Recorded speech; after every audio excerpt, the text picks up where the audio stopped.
Burkina Faso's junta has claimed it foiled another attempted coup to oust the military leader Ibrahim Traoré. Captain Ibrahim Traoré. Fresh assassination plot. Le capitaine Traoré leur a Burkina Faso की Captain Ibrahim Traoré. Ibrahim Traoré. With the prime target being the Ibrahim Traoré.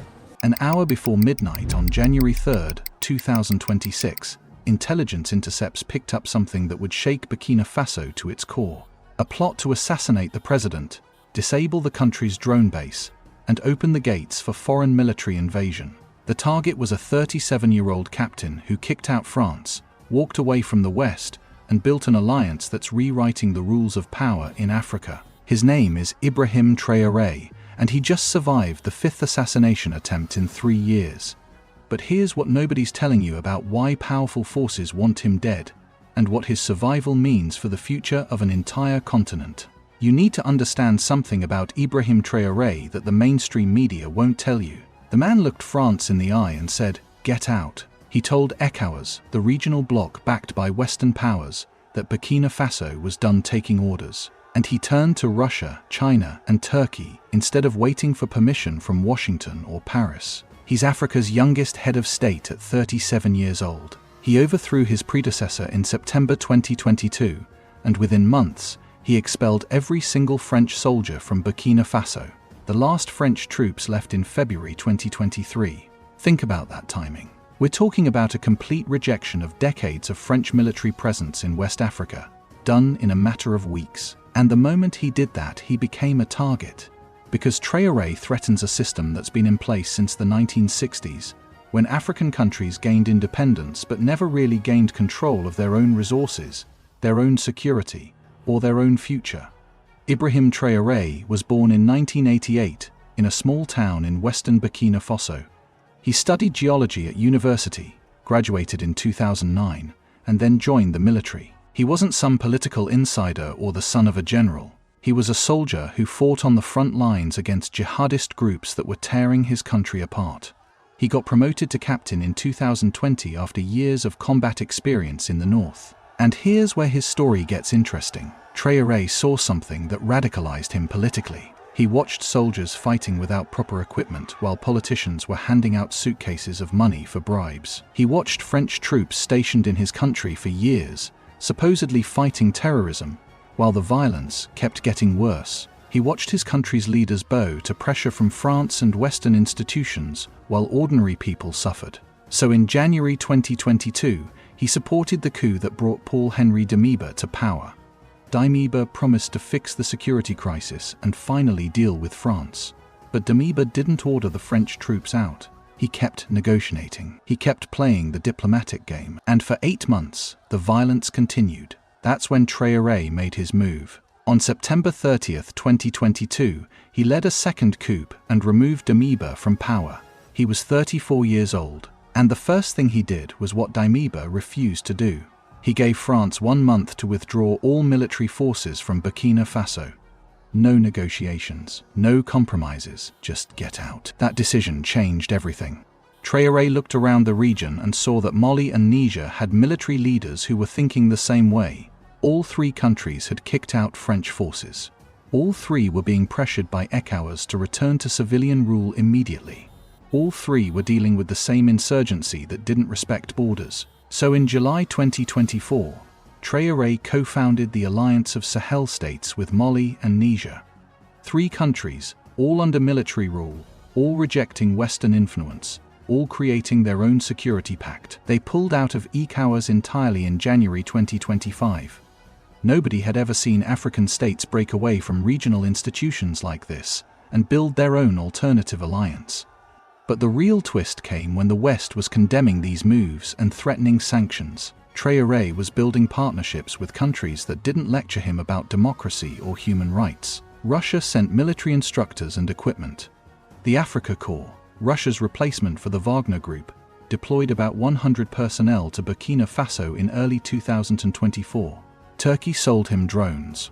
China elevated bilateral relations to a strategic partnership and delivered over 100 armored vehicles. And Traoré's popularity exploded across Africa. When he attended Ghana's presidential inauguration on January 7, 2026, he received the loudest applause of all 21 African heads of state. A military leader who seized power through a coup got a standing ovation at a democratic president's inauguration. That tells you everything about how young Africans see him. They see him as the modern Thomas Sankara, the revolutionary Marxist leader who ruled Burkina Faso in the 1980s and was assassinated in 1987. Sankara fought against corruption, rejected foreign debt, and promoted Pan-African unity. Traoré is walking the same path, and he knows exactly what happened to Sankara. That's why the assassination attempts keep coming. Everything changed when the clock struck 11 p.m. on January 3, 2026.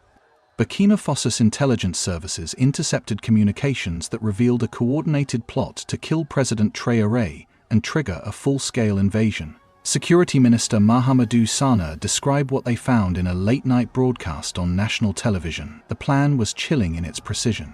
It would begin with the assassination of Traoré himself, either at point-blank range or by planting explosives at his residence. Once the president was dead, the conspirators would immediately move to disable the country's drone base. Without that drone base, Burkina Faso's military would lose its eyes in the sky and its most advanced surveillance capability. And then came the final phase. External forces, foreign troops waiting at the borders, would launch a ground military intervention. They would sweep into Burkina Faso, claim they were restoring order, and install a new government. A government that would be friendly to Western interests. A government that would reverse everything Traoré had done. But the intelligence services caught it in the final hours. They intercepted recordings of the conspirators discussing the timeline and the targets. They mobilized security forces throughout Ouagadougou, the capital. And then something remarkable happened. Word spread on social media that a coup might be underway. Hundreds of people poured into the streets in the middle of the night. They occupied squares and roundabouts in the capital. They were chanting in support of Traoré. They declared themselves a human shield protecting their leader. The government didn't order any of that. People showed up spontaneously because they believed in what Traoré represented. Security Minister Sana went on television on January 6th and named the mastermind behind the plot. Paul-Henri Damiba, the man Traoré had overthrown in 2022. Damiba had been living in exile in Togo, right on Burkina Faso's southern border. According to Sana, Damiba had been organizing multiple coup attempts from there, raising funds, recruiting personnel, and coordinating with foreign backers. Sana didn't name which countries were backing Damiba or planning to send troops, but the geography tells you everything. To the south, you have Benin and Togo, where French influence remains strong. To the west, you have Côte d'Ivoire, which Traoré has publicly accused of trying to destabilize his government. None of those countries want to see the alliance of Sahel states succeed, because if Burkina Faso, Mali, and Niger prove that African countries can reject Western influence, kick out foreign troops, control their own resources, and still survive, then what happens to French influence everywhere else? The map was rewritten in that moment. The assassination plot targeted a movement that's spreading faster than anyone expected. Now, here's what most people don't understand about why Traoré is so dangerous to the old order. What he's doing inside Burkina Faso poses the real threat to the system. Traoré is nationalizing gold mines. Burkina Faso is one of the largest gold producers in Africa, and for decades, foreign companies, mostly Canadian firms, controlled the sector. They extracted the gold, exported it raw, and Burkina Faso got a small cut of the profits. Traoré said that's over. He raised taxes on gold mining. He nationalized 2 major mines, and then he built a national gold refinery that can process 150 tons annually. Burkina Faso can now refine its own gold instead of exporting it raw to Europe. More value stays in the country. More revenue goes to the government. Less dependency on foreign companies exists. And that terrifies investors who've built their business models on extracting African resources at low cost. He's pursuing food self-sufficiency. In his New Year's address on December 31, 2025, Traoré announced that Burkina Faso achieved food self-sufficiency in 2025. He credited improved seed distribution, mechanization, subsidies, and coordinated agricultural campaigns. Traoré wants Burkina Faso to feed itself instead of relying on food aid from international organizations. He rejected financial assistance from the International Monetary Fund and the World Bank. He said Burkina Faso can develop without Western loans and the conditions that come with them. For decades, the The IMF and World Bank have used loans as leverage to force African countries to privatize state assets, cut social spending, and open their markets to foreign competition. Traoré is saying no to all of that. And that's why the fifth assassination attempt happened, because Traoré represents something that the old colonial powers thought they'd buried decades ago. The idea that African countries can actually control their own destiny. The idea that sovereignty means something real, not just a flag and a seat at the United Nations. When Traoré survived that plot on January 3rd, when his people came out in the streets to defend him, when the conspirators were arrested and exposed, it sent a message across the entire continent. Resistance is possible. African leaders can push back and survive. The old playbook for regime change might not work the way it used to. Right now, every young person in Africa is watching Traoré. They're watching to see if he can hold on to power. They're watching to see if the alliance of Sahel states becomes permanent or collapses. They're watching to see if his economic policies deliver results. They're watching to see if he can survive the sixth assassination attempt, and the seventh, and however many more come after that. Because Traoré has already done something most people thought was impossible. He challenged the post-colonial order in West Africa and survived long enough to build an alternative. He showed that African leaders don't have to accept the terms that have been dictated to them for 60 years. He created a model that other countries are studying, even if they're not ready to follow it yet. And he's done all of that as the world's youngest head of state, while under constant threat of assassination, while facing economic sanctions and international isolation. But he's still standing.